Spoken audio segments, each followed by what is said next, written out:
ত্রয়োদশ জাতীয় সংসদ নির্বাচন অনুষ্ঠিত হচ্ছে আগামীকাল বৃহস্পতিবার। দেশ জুড়ে ভোটের আমেজ থাকলেও বড় দুই দলের ভোট যুদ্ধ ঘিরে সাধারণ ভোটারদের মধ্যে কিছুটা শঙ্কাও বিরাজ করছে। অনেকেরই প্রশ্ন, কেমন হবে এবারের নির্বাচন?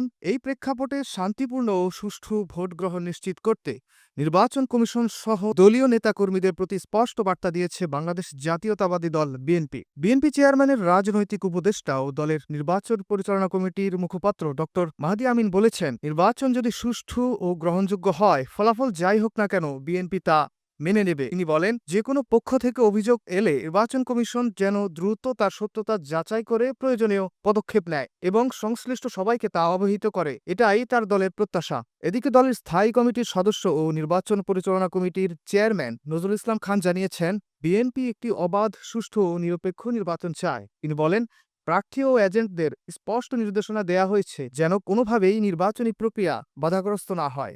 তার ভাষায়, সুষ্ঠু নির্বাচনের পরিবেশ নিশ্চিত করা এবং অনিয়ম পর্যবেক্ষণের মূল দায়িত্ব নির্বাচন কমিশনের। আইন অনুযায়ী সবাইকে নিজ নিজ দায়িত্ব পালন করতে হবে, জানান নজরুল ইসলাম খান। অন্যদিকে বিএনপি চেয়ারম্যানের উপদেষ্টা এবং ঢাকা ১৭ আসনে দলটির নির্বাচন পরিচালনা কমিটির প্রধান সমন্বয়ক আব্দুস সালাম বলেছেন, এখন পর্যন্ত পরিস্থিতি স্বাভাবিক রয়েছে এবং জনগণ বিএনপির পক্ষেই রয়েছে। তিনি আশাবাদ ব্যক্ত করে বলেন, জয় ইনশাল্লাহ আমাদেরই হবে, তবে ভোটের দিন সামান্য কোনো ভুলও যাতে না হয় সে বিষয়ে নেতাকর্মীদের সতর্ক থাকতে হবে। তার মতে, একটি ছোট ভুলও ভোটের ফলাফলে বড় ধরনের ক্ষতির কারণ হতে পারে। Jamal Ruhani, Times today.